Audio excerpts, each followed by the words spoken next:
kekuatan, alergi peradaban, alergi kemajuan, mendorong kemunduran. Pemimpin di esok hari ada yang cukup mampu mewakilkan suara kami.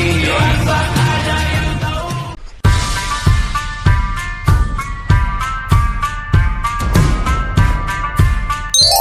Hai semuanya, kenalin nama aku Desi Brianti. Pada video ini aku mau ngejelasin mengenai pengertian dan hakikat demokrasi. Kata demokrasi berasal dari bahasa Yunani, yaitu dari kata demos yang artinya rakyat, dan kratos atau kekuatan, atau disebut juga pemerintahan rakyat. Nah, demokrasi adalah suatu sistem pemerintahan yang menempatkan rakyat sebagai pemegang kekuasaan. Hakikat demokrasi ini adalah inti dari sistem pemerintahan yang menempatkan rakyat sebagai pemegang kekuasaan tertinggi. Dalam demokrasi, kekuasaan berasal dari rakyat dan dijalankan untuk kepentingan rakyat, baik secara langsung maupun mewakili wakil yang terpilih. Ada juga pengertian demokrasi menurut para ahli. Yang pertama menurut Aristoteles. Menurut Aristoteles, demokrasi itu adalah suatu bentuk negara yang menjunjung tinggi kebebasan, karena melalui kebebasan tersebut, setiap warga negara dapat berpartisipasi dan berbagi kekuasaan di dalamnya. Aristoteles merupakan filsuf Yunani kuno yang pemikirannya banyak dipengaruhi oleh kondisi negara kota pada masanya, yang kemudian ia tuangkan dalam karyanya yaitu Politics. Yang kedua yaitu menurut Abraham Lincoln. Menurut Abraham Lincoln, demokrasi is the government of the people, by the people, and for the people. Atau demokrasi adalah pemerintahan dari rakyat, oleh rakyat, dan untuk rakyat. Yang ketiga adalah menurut Hans Kelsen. Nah, menurut Hans Kelsen, demokrasi itu merupakan sistem pemerintahan dari rakyat dan untuk rakyat, di mana kekuasaan negara dijalankan oleh wakil-wakil rakyat yang dipilih. Kemudian yang keempat menurut Muhammad Hatta. Nah, menurut Muhammad Hatta, demokrasi sebagai sebuah pergeseran dan pergantian kedaulatan raja menjadi kedaulatan rakyat. Hatta menekankan juga demokrasi yang berlandaskan nilai-nilai kebersamaan dan gotong royong, bukan sekedar kebebasan individu. Nah, itu merupakan pengertian demokrasi menurut para ahli. Demokrasi sebagai cara hidup atau way of life adalah pemahaman bahwa demokrasi tidak hanya diterapkan dalam sistem pemerintahan seperti pemilu, tetapi juga diwujudkan dalam sikap dan perilaku sehari-hari di berbagai lingkungan seperti sekolah, keluarga, ataupun di lingkungan masyarakat. Halo semua, kenalin, aku Ari. Di sini aku bakal ngejelasin tentang prinsip dan ciri-ciri dari demokrasi. Kita langsung saja ke prinsip demokrasi. Prinsip demokrasi adalah dasar dalam penyelenggaraan pemerintahan yang berorientasi pada rakyat, yang meliputi 1. Kedaulatan rakyat, yang merupakan prinsip utama demokrasi, di mana kekuasaan tertinggi berada di tangan rakyat. Rakyat menentukan pemimpin dan arah kebijakan melalui pemilu serta partisipasi politik.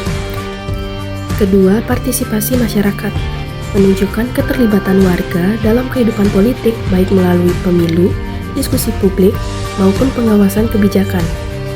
3. Supremasi hukum, berarti semua tindakan pemerintah harus berdasarkan hukum yang berlaku. Tidak ada pihak yang berada di atas hukum sehingga dapat mencegah penyalahgunaan kekuasaan. 4. Persamaan di hadapan hukum, yang menjamin bahwa setiap warga negara memiliki kedudukan yang sama tanpa diskriminasi. Baik rakyat biasa maupun pejabat harus diperlakukan setara. 5. Pembagian kekuasaan, yang dilakukan untuk mencegah pemusatan kekuasaan, yaitu antar eksekutif, legislatif, dan yudikatif yang saling mengawasi. 6. Ada perlindungan HAM, yang merupakan jaminan atas hak-hak dasar seperti kebebasan berpendapat, beragama, dan berserikat. Hal ini menjadi indikator penting kualitas demokrasi. Dan yang terakhir ada transparansi dan akuntabilitas, yang menuntut pemerintah terbuka dan bertanggung jawab dalam setiap kebijakan. Hal ini penting untuk mencegah korupsi dan meningkatkan kepercayaan publik. Kemudian kita masuk ke ciri demokrasi yang menunjukkan penerapan prinsip dalam praktik, yang meliputi pertama, pemilu berkala dan kompetitif. merupakan sarana bagi rakyat untuk memilih pemimpin secara langsung, jujur, dan adil. Yang kedua, ada kebebasan berpendapat dan pers, memungkinkan masyarakat menyampaikan aspirasi tanpa tekanan serta menjadi alat kontrol terhadap pemerintah. Yang ketiga, adanya lembaga perwakilan yang menunjukkan bahwa rakyat diwakili oleh wakil yang duduk di parlemen untuk membuat kebijakan. Keempat, pemerintahan berdasarkan konstitusi, yang berarti kekuasaan dijalankan sesuai hukum dasar negara sehingga tidak sewenang-wenang. Yang kelima, ada jaminan hak sipil dan politik, yang memberikan kebebasan kepada warga untuk memilih, berkumpul, dan berorganisasi. Yang keenam, ada pluralisme yang mencerminkan penghargaan terhadap keberagaman dalam masyarakat. Dan yang terakhir, ada mekanisme kontrol terhadap pemerintah yang dilakukan oleh lembaga negara, media, dan masyarakat agar kekuasaan berjalan sesuai dengan kepentingan rakyat. Baik, sekian saja penjelasan dari aku. Sampai jumpa. Hai semua, kenalin nama aku Widya. Di sini, aku akan menjelaskan mengenai jenis, penerapan, dan tantangan demokrasi. Jenis-jenis demokrasi itu dibagi menjadi 3, yaitu yang pertama, berdasarkan penyaluran kehendak rakyat, yang kedua, berdasarkan prinsip ideologi, dan yang ketiga, berdasarkan tujuan. Kita mulai dari berdasarkan penyaluran kehendak rakyat. Demokrasi dibagi menjadi 2, yaitu demokrasi langsung dan demokrasi tidak langsung. Demokrasi langsung adalah sistem di mana warga negara ikut langsung dalam pengambilan keputusan publik. Biasanya diterapkan di wilayah dengan jumlah penduduk yang kecil agar partisipasi semua warga memungkinkan. Sedangkan demokrasi tidak langsung adalah sistem di mana rakyat menyampaikan aspirasi melalui wakil yang telah dipilih untuk mengambil keputusan, dan banyak digunakan di negara modern karena lebih efektif untuk wilayah yang luas dan penduduk yang besar. Selanjutnya berdasarkan prinsip ideologi, yaitu yang pertama ada demokrasi konstitusional, yang kedua ada demokrasi rakyat, dan ketiga ada demokrasi Pancasila. Demokrasi konstitusional menekankan pada perlindungan hak-hak individu serta pembatasan kekuasaan pemerintah melalui konstitusi. Lalu demokrasi rakyat itu berlandaskan pada ideologi Marxisme dan komunisme yang bertujuan menghapuskan perbedaan kelas sosial dalam masyarakat. Dan yang terakhir ada demokrasi Pancasila, merupakan sistem demokrasi yang diterapkan di Indonesia yang mengutamakan musyawarah untuk mencapai mufakat, menjunjung tinggi nilai gotong royong, serta menyeimbangkan antara hak individu dan kepentingan bersama. Nah, dalam penerapan demokrasi di Indonesia, demokrasi itu ada dalam sistem pemerintahan, dalam kehidupan politik, dalam kehidupan sosial dan budaya, dalam bidang ekonomi, serta dalam bidang hukum. Di sini saya akan menjelaskan demokrasi dalam sistem pemerintahan. Demokrasi diterapkan melalui prinsip kedaulatan rakyat yang diwujudkan dalam pelaksanaan pemilihan umum. Rakyat memiliki hak untuk memilih pemimpin dan wakilnya secara langsung, sehingga pemerintahan yang terbentuk merupakan representasi dari kehendak rakyat. Selain itu, keberadaan lembaga perwakilan seperti DPR juga menjadi sarana bagi masyarakat untuk menyalurkan aspirasi dan mengawasi jalannya pemerintahan. Lalu ada demokrasi dalam kehidupan politik. Itu terlihat dari adanya kebebasan berpendapat, berserikat, dan berpartisipasi dalam proses politik. Masyarakat diberikan ruang untuk menyampaikan aspirasi baik secara langsung maupun melalui organisasi politik serta partai politik. Selanjutnya dalam kehidupan sosial dan budaya, demokrasi Pancasila tercermin melalui nilai-nilai musyawarah untuk mufakat, toleransi, serta gotong royong. Masyarakat Indonesia terbiasa menyelesaikan permasalahan melalui diskusi bersama untuk mencapai kesepakatan yang adil. Nilai-nilai ini merupakan ciri khas demokrasi Indonesia yang berasal dari budaya lokal dan kehidupan masyarakat tradisional. Nah, penerapan demokrasi juga terlihat dalam bidang ekonomi, di mana pemerintahan berupaya mewujudkan kesejahteraan rakyat secara merata. Hal ini dilakukan melalui kebijakan ekonomi yang berpihak pada kepentingan masyarakat luas, serta upaya untuk mengurangi kesenjangan sosial. Selanjutnya, dalam bidang hukum, demokrasi diwujudkan melalui penegakan hukum yang adil dan tidak diskriminatif. Setiap warga negara memiliki kedudukan yang sama di mata hukum, serta mendapatkan perlindungan terhadap hak asasi manusia. Supremasi hukum menjadi dasar utama dalam menjaga ketertiban dan keadilan dalam kehidupan bernegara. Teman-teman di sini juga harus tahu bahwa penerapan demokrasi di Indonesia juga mengalami perkembangan dari waktu ke waktu, mulai dari masa revolusi, demokrasi liberal, serta demokrasi terpimpin, Orde Baru, hingga masa reformasi.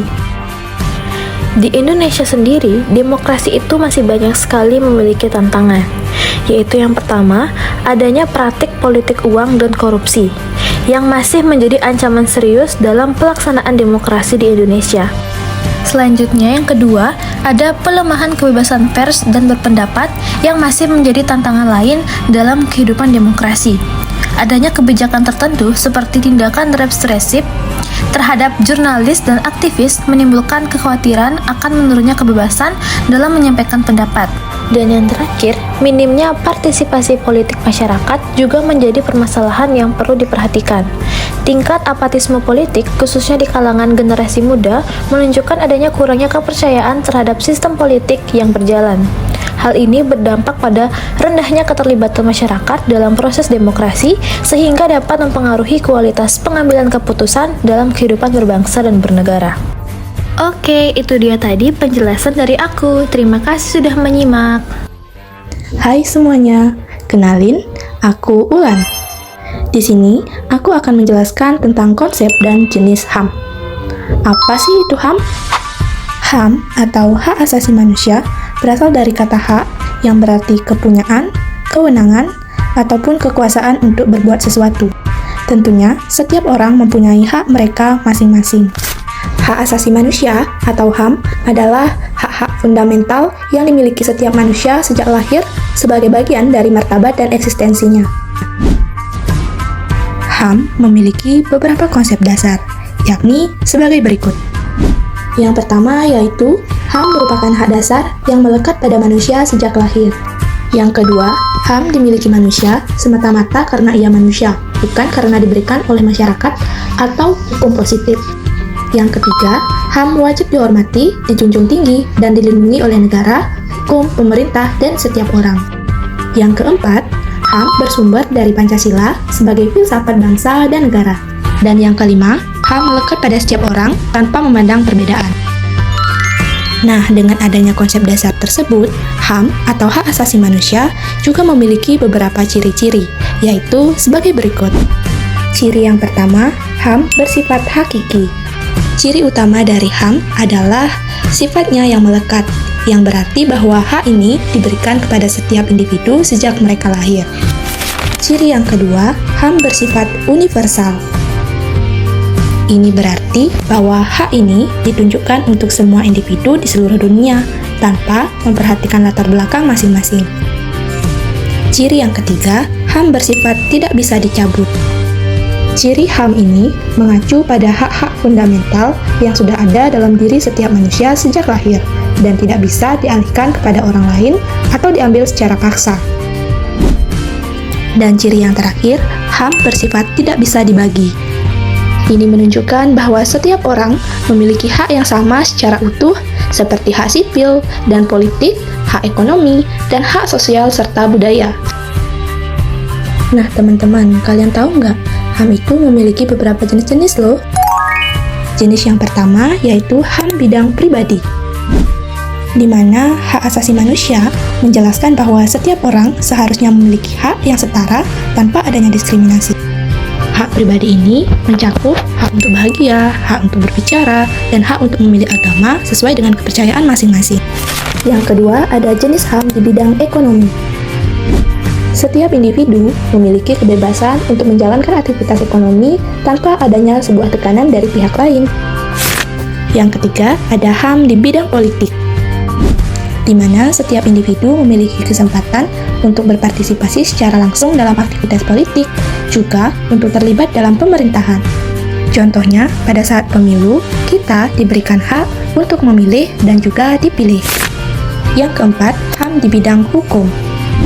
Hak ini menekankan bahwa setiap individu dalam masyarakat berhak untuk memperoleh hak-hak keadilan seperti hak penahanan, pemeriksaan, penangkapan, dan lain sebagainya. Nah, itu tadi merupakan pembahasan tentang konsep dan jenis HAM. Hai semuanya, perkenalkan nama aku Madina. Di sini aku akan menjelaskan materi terkait pelanggaran dan penegakan hak asasi manusia atau HAM. Pelanggaran hak asasi manusia atau HAM adalah setiap tindakan yang mengurangi, membatasi, atau mencabut hak seseorang yang seharusnya dilindungi. Ciri yang pertama adalah adanya pihak yang dirugikan, baik secara fisik, psikologis, maupun sosial. Ciri kedua adalah adanya tindakan yang melanggar hukum atau norma yang berlaku. Selanjutnya, ada pun jenis-jenis pelanggaran HAM. Secara umum, pelanggaran HAM dibedakan berdasarkan tingkat beratnya, pelaku, dan sifatnya. Berdasarkan tingkat beratnya, pelanggaran HAM dibagi menjadi dua, yaitu pelanggaran berat dan ringan. Pelanggaran HAM berat adalah pelanggaran yang berdampak luas, serius, dan biasanya terjadi secara terencana atau sistematis. Contohnya adalah genosida, yaitu upaya memusnahkan kelompok tertentu, serta kejahatan terhadap kemanusiaan seperti penyiksaan atau pengusiran paksa yang menyebabkan penderitaan besar. Sedangkan pelanggaran HAM ringan adalah pelanggaran dalam skala lebih kecil dan tidak massal, tetapi tetap merugikan. Contohnya seperti perundungan atau bullying. Selanjutnya, berdasarkan pelaku, pelanggaran HAM bisa dilakukan oleh negara maupun individu atau kelompok. Pelanggaran oleh negara biasanya dilakukan oleh aparat atau pihak yang memiliki kekuasaan, misalnya penyalahgunaan wewenang atau kebijakan yang tidak adil. Sedangkan pelanggaran oleh individu atau kelompok dilakukan oleh perorangan atau sekelompok orang, seperti perundungan di sekolah, diskriminasi, atau kekerasan antar individu. Kemudian, berdasarkan sifatnya, pelanggaran HAM dibedakan menjadi pelanggaran langsung dan pelanggaran tidak langsung. Pelanggaran langsung adalah tindakan yang dilakukan secara nyata dan langsung merugikan korban, misalnya memukul atau menghina. Sedangkan pelanggaran tidak langsung terjadi melalui kebijakan atau kondisi tertentu yang berdampak merugikan, misalnya kebijakan yang tidak adil sehingga seseorang tidak mendapatkan hak pendidikan secara layak. Selanjutnya, ada pun penegakan hak asasi manusia, yaitu upaya untuk menindak setiap pelanggaran HAM, sekaligus mencegah terjadinya pelanggaran di masa depan. Di Indonesia, ada beberapa lembaga yang berperan dalam penegakan HAM. Yang pertama adalah Komnas HAM, yang bertugas melakukan pengawasan, penyelidikan, dan memberikan rekomendasi terkait pelanggaran HAM. Yang kedua, Pengadilan HAM, yang menangani kasus pelanggaran HAM berat dan memastikan proses peradilan berjalan adil. Dan yang ketiga, kepolisian dan kejaksaan yang berperan dalam penyelidikan dan penuntutan terhadap pelaku pelanggaran HAM. Dalam HAM, terdapat upaya mencegah dan mengurangi pelanggaran HAM membutuhkan peran dari berbagai pihak, yaitu individu, sekolah, dan juga pemerintah. Pertama, peran individu. Peran individu sangat penting dalam kehidupan sehari-hari. Setiap orang perlu memiliki sikap saling menghargai, menghormati perbedaan, dan tidak melakukan diskriminasi. Kedua, peran sekolah. Di lingkungan sekolah, pendidikan memiliki peran strategis dalam menanamkan nilai-nilai HAM sejak dini. Sekolah membantu membimbing siswa untuk menghormati hak orang lain, sehingga diharapkan siswa menjadi generasi yang peka terhadap pelanggaran HAM dan mampu mencegahnya. Ketiga, peran pemerintah. Pemerintah memiliki tanggung jawab untuk melindungi hak warga negara melalui hukum yang jelas dan tegas. Selain itu, pemerintah juga perlu melakukan sosialisasi tentang HAM agar masyarakat memahami hak dan kewajibannya serta tahu langkah yang harus diambil jika terjadi pelanggaran. Dengan adanya kerjasama antara individu, sekolah, dan pemerintah, diharapkan tercipta masyarakat yang aman, adil, dan saling menghargai. Baik teman-teman semuanya, itulah tadi penjelasan dari aku terkait pelanggaran dan penegakan HAM.